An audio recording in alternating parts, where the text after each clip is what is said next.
Hey guys, I want to welcome you to the weekly Wednesday for the Financial Freedom newsletter, where every week, every Wednesday, we delve into something inspirational, motivational, something excerpt taken from the Financial Freedom weekly newsletter.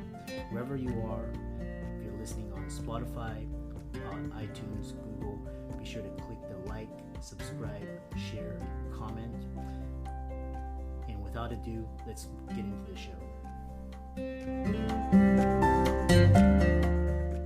Welcome everybody to this week's podcast episode for the Financial Freedom Podcast. I'm your host, Dr. Christopher Liu. And as you know, I talk about 4 different types of freedom: time, financial, location, health freedom. In that light, I'm always interviewing thought leaders, entrepreneurs, people on the cutting edge, sharing their insights and wisdom to the audience. So today, we have Nancy Abramson, and she's going to talk to us all about knowing your numbers, growing your business, and knowing the difference between being an operator and a business owner. So just a little bit of background.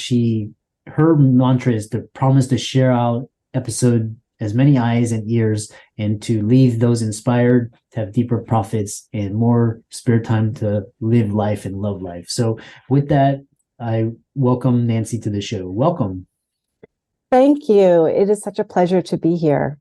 Yes, I know we had met through Podmatch, and what's interesting is you have a very interesting story from corporate accounting, working crazy hours, to doing what you do now. So tell us that story and your company now. It's my pleasure. So when your focus is to help with the 4 different types of freedom, my focus is on 2 of those 4. So I help people have time and money freedom, because I got into accounting. It came really easy to me. I just fell into it, and I am from New York. So anybody that's from from New York or the major metropolitan city, you could imagine there's this like energy and the hardworking, and I just did what was expected of me. I didn't know it could be any different. And I was expected to work crazy hours, and I did. And for more years than I want to admit, because then you're going to know exactly how old I am. But for decades, I was working until like 9, 10, 11 o'clock at night. I was very successful. I started off in public accounting, corporate accounting. I became a CFO of a company, but I was in that hamster wheel of corporate, working 9, 10, 11 o'clock at night every night, hitting snooze because I was exhausted. And I wasn't upset about it. I wasn't depressed about it, but I was definitely numb, just going through the motions. And I was really on that hamster wheel. And then I didn't know it could be any different. And then I was the CFO of a company. We helped it get sold for millions of dollars, and it was a London publicly held firm. So if anybody's been through that exercise, you know that was a lot of work, and I was burnt out. And then I ended up falling into a new business that I started. And it was at the same time that my brother and sister-in-law had their first baby. And my sister-in-law would come into the city to go to the chiropractor, and I would work in the morning. I would just stop everything, run over to meet her, take my niece in the stroller, walk around for an hour. We would do lunch, and then she'd go back home and I'd go back to work. And I didn't know life could get that good. I didn't know that life could be fun. Like I was making money doing something I loved, and with freedom with my time for the important things. And I wasn't paying attention to my numbers because I was burnt out of the accounting stuff. I was like, no, I don't want to do that. Like, don't make me look. And because I wasn't paying attention, when the economy tanked, so did my business. Mm-hmm. And now, so I've taken all of that experience, all those experiences. And so now who I am is a success coach. And my mission is to help small business owners, whether they're solopreneurs being the only one, up to 10 employees, and I help them scale and grow their business while also having time freedom and enjoying their life now, not sometime later. Because I was living for the vacations, living for when I'd retire or when things would get easier. I was living for the then, but this is it. Like this is not a dry run. Like, enjoy it now. This is what we've got. That is what my focus is and my passion is, and my joy watching people achieve their dreams and living their dreams. Yeah, it's quite interesting because I can, feel your energy and your excitement, and your passion.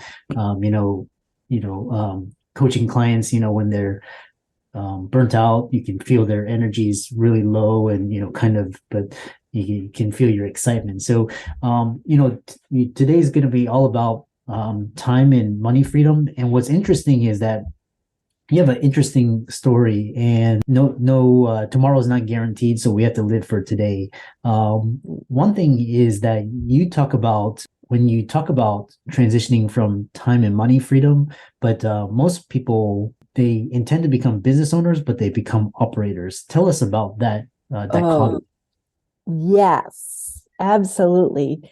So people start businesses for a variety of different reasons. And whatever your reason is, I could do it better. I want my own freedom. I don't want to listen to anybody else. Like, whatever the reason is, people start businesses. But if you can't take time off, either because you're sick or vacation or whatever the reason, if you can't take time off without all the revenue stopping, you're kidding yourself if you think you have a business. You just created a job for yourself. The idea of a business is so that the business as an entity can live on and grow and thrive without you. And people, like, I have a client, she was in business 5 years thinking she had a business, but she created a job for herself. It was her and an assistant going out servicing the clients for all the jobs. And after working with me for a year, when a client gave her COVID and she couldn't work for 2 weeks, she actually had 6 employees, and she had 2 teams of people that were going out servicing the clients independently while she was home recovering. And now she's up to 10 employees with 3 teams. So now she has a business. Before, she just created a job for herself. Yeah. And there are lots of things to think about. So if you're starting out, like, I kind of discounted when I was starting my business, when people would talk about having your exit plan in mind. I love what I do. I don't want to plan on selling my business. I'm not looking to get out now, but there is value in, like, looking at how am I going to scale, whether it's you wanting to sell, but just planning for the team around you, planning for the employees, even when you're starting out. And what I recommend to my clients is writing out, like, what are all the steps? Like, how do you do what you do? Because I start planning for how I'm going to be delegating it. Even before I have the staff, I'm writing out how I want it done, so I can then just, here you go. This is how I want it done. Like, write it down. The more you have in your head, that's not transferable. That's not trainable. You can't get somebody inside your head. So put it all down, like, while you're creating it. And I'm already planning the job description for the people that I haven't hired yet. Yeah. Interesting. I was reading this book called Who Not How. And I don't know that one. And it's a really good book because like, for example, it's what you're talking about. It's like what you're trying to accomplish in your company or business, but instead of thinking how to do it, you think who can do it, which is really interesting. The other funny thing is when you're talking about people wanting to go into business, a lot of people say, I want to start my own business to have more time, which is kind of ironic because a business is like a full-time thing. So, but yeah, we'll get into something. So we'll get into the meat of it. So this concept of operator versus owner, and not getting yourself another job, but actually growing a business. So you talk about the importance of knowing your numbers, and why it's so simple and very powerful when you have the right information to grow. Yes. Oh my God, this is so important. So most small business owners go through like whatever the purpose of your business, whether it's a product that you're selling, a service that you're providing, the thing that you're passionate about doing. Most people think that because they're so busy doing that, and if they're working really hard, they don't necessarily have to worry about the numbers, because if they're working really hard, at the end of the year, they're going to have made money. It's just going to be there. Or they look at the bank balance. This scares me too. They judge how well the business is doing by whether or not or how much money is in their bank account. That doesn't tell you how profitable or healthy your business is. And so, like, some people are intimidated. They're like, "Oh, I can't understand my financial statements. I don't know what they're telling me. I'm just going to wait for my accountant to tell me." Or, "I'm so busy working over here that I'm just going to assume that everything's going to be fine." Or, "I'm afraid." I make it so easy. I can break it down. I do teach a class, Know Your Numbers and Grow Your Business, where I help people understand the story the financial statements are telling you. It's not so scary once you understand. And I just break it down, and it has made such a difference. I have a couple of them coming up. I'm going to be doing them every month, January, February, and March. So when this airs, I will still have another one coming up for your listeners. And I also have a free gift that we can put in the chat or in the notes afterwards. If you go to empoweredwithnancy.com/free gift, so it should be nice and easy for you to find. It's the 3 crucial numbers you need to measure to grow your business and have more free time. So I break down like the top numbers. So once you understand, like gross profit is one of them, I teach you how to calculate it and what it means. And if you don't like the number, you have options if you're looking at it as we go along, instead of waiting for the accountant to tell you, "Oh yeah, this is how you did last year," and "Oh yeah, it wasn't good." If your gross profit is too low and you see it, you can do things. You can either raise your prices, you can cut your expenses, or a combination of both. Maybe the service or the program or the product isn't very profitable now, but you can tweak it so it is profitable because you haven't closed out the year yet. You can cause a different outcome. Yeah, quite interesting. What are some of the 3 biggest mistakes service-based business owners make when scaling a business, and what do you advise them that they should do instead? So one is, you are not alone. And you don't have to do it all yourself. Boy, that was a tough one for me when I was starting my other business. I could do it myself. I don't want to spend the money for somebody else to do it. I'll figure it out. I can do it. And I did. And I have several examples of instances where I did do it. And I did figure it out on my own.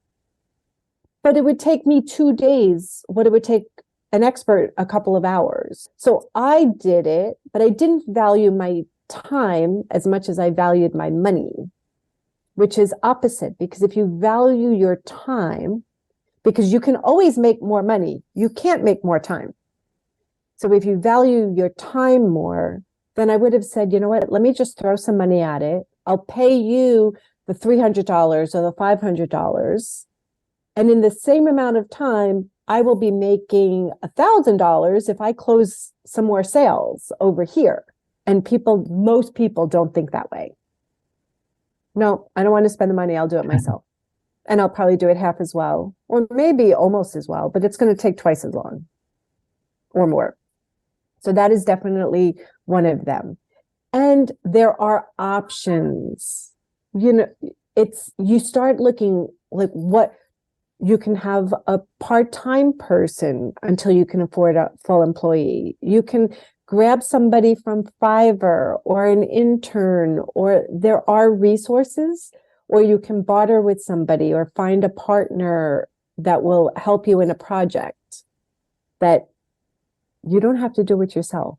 So many people will start off like, oh, I'm bootstrapping it. I got to do it myself. I got to keep my costs down. I shouldn't spend the money. It's okay. The smart people get help. And another thing that is a great and kind of related is finding a mentor, finding somebody that has already done it.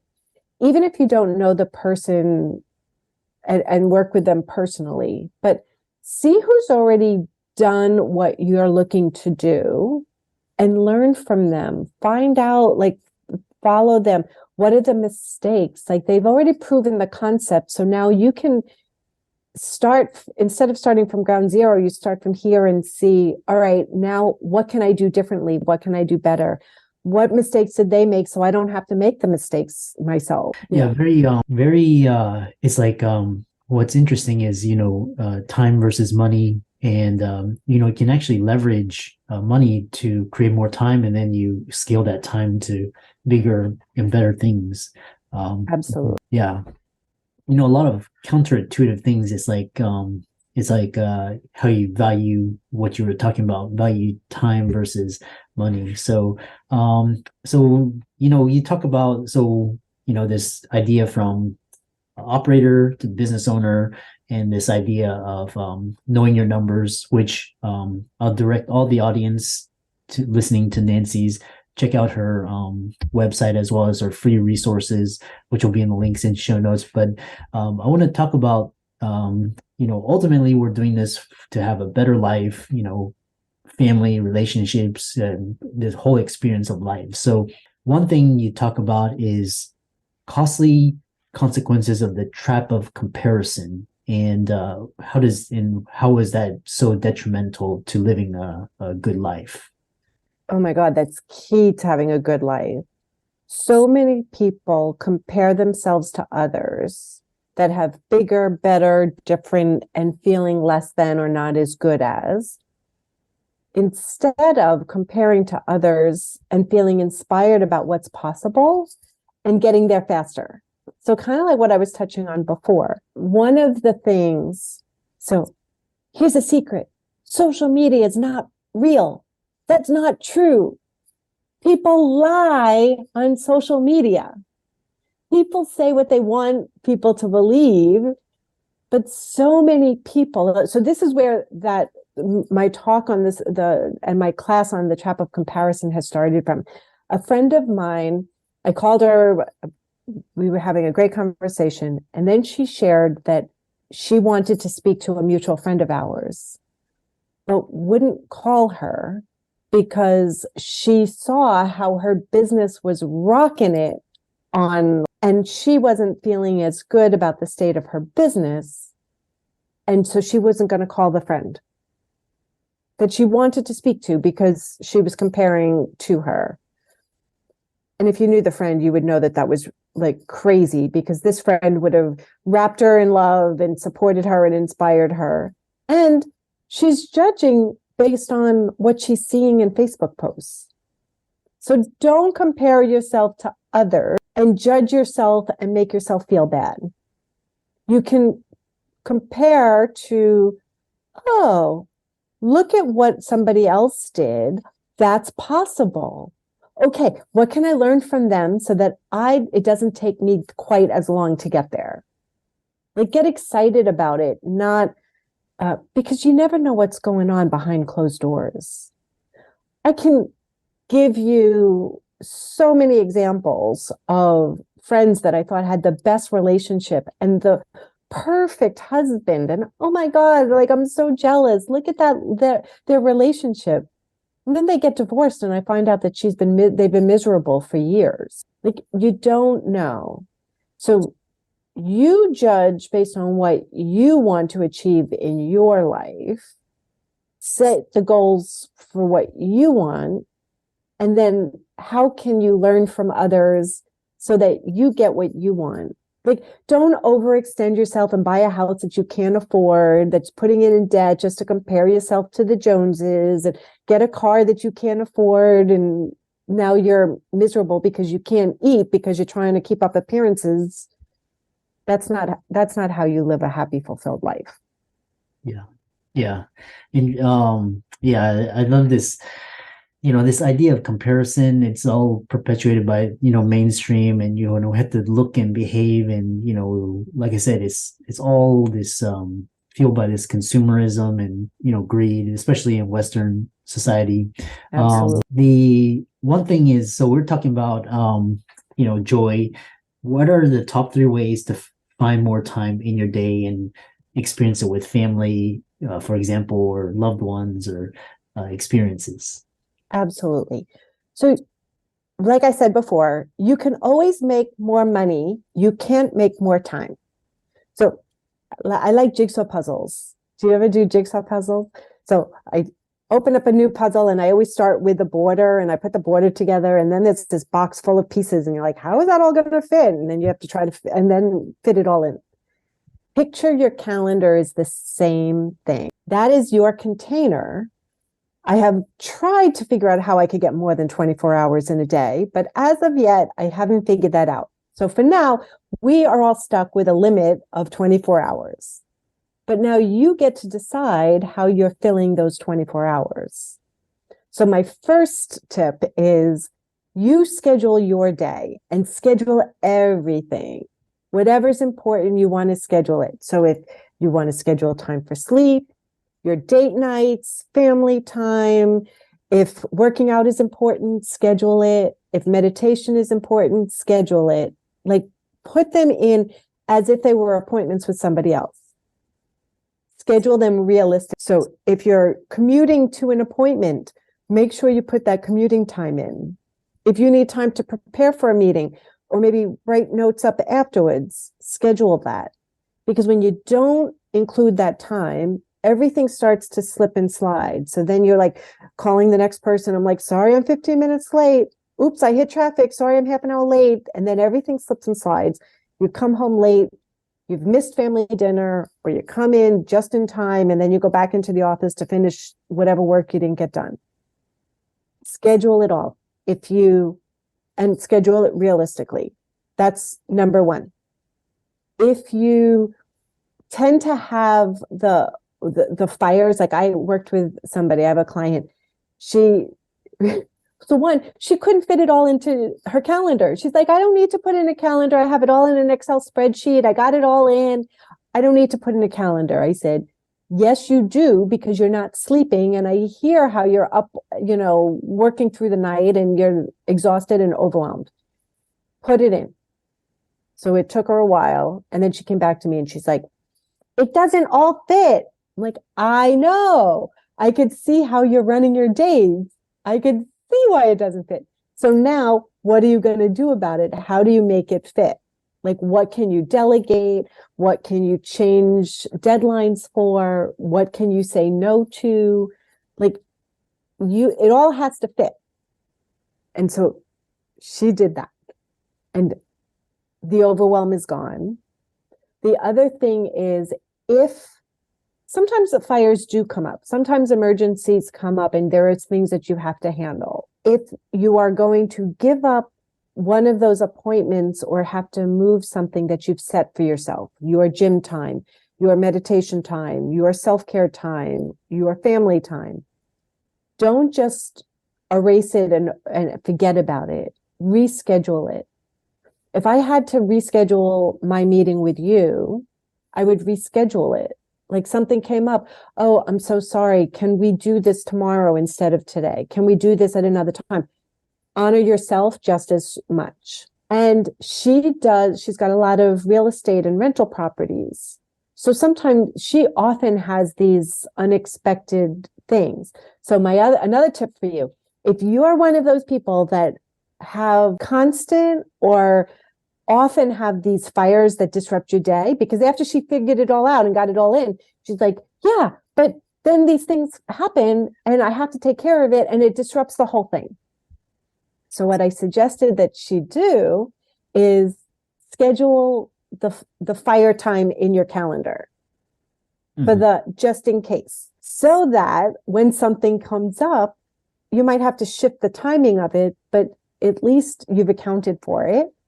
If nothing comes up on a certain day, then you have extra time that you can do something fun or something that you kind of have been procrastinating on. you have extra time. Yeah. Fascinating discussion. And, I love your fire and your enthusiasm. And like I said, all of your resources will be in the links and show notes for the audience. And how can people follow you? See you're on Facebook, LinkedIn, and Instagram. And how can they contact you? Absolutely. So yes, Empowered with Nancy is the website, the Facebook and Instagram. For LinkedIn, it's my name, Nancy Abramson. The free gift is empoweredwithnancy.com/free gift. And I have a fabulous new program that if you want to come to my website and check out more, it's Money Dates. So we get together twice a month, and it's a group get it done bookkeeping program where we create a really fun environment, and I help you have dates with your money, because what you appreciate. Yeah. And thanks so much for a fantastic interview. Be sure to follow Nancy on Facebook, LinkedIn, and Instagram. I'll be doing that as well. And thanks so much. And thanks for coming onto the show. Thank you so much for having me. This was great. I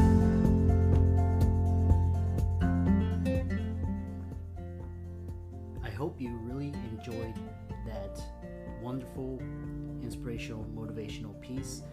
Again, wherever you are listening, if you liked it, be sure to like, comment, share, subscribe. We're on everywhere: Spotify, iTunes, Google, Amazon, Audible. And without much ado, be sure to thank this show's sponsors, and we'll see you next week.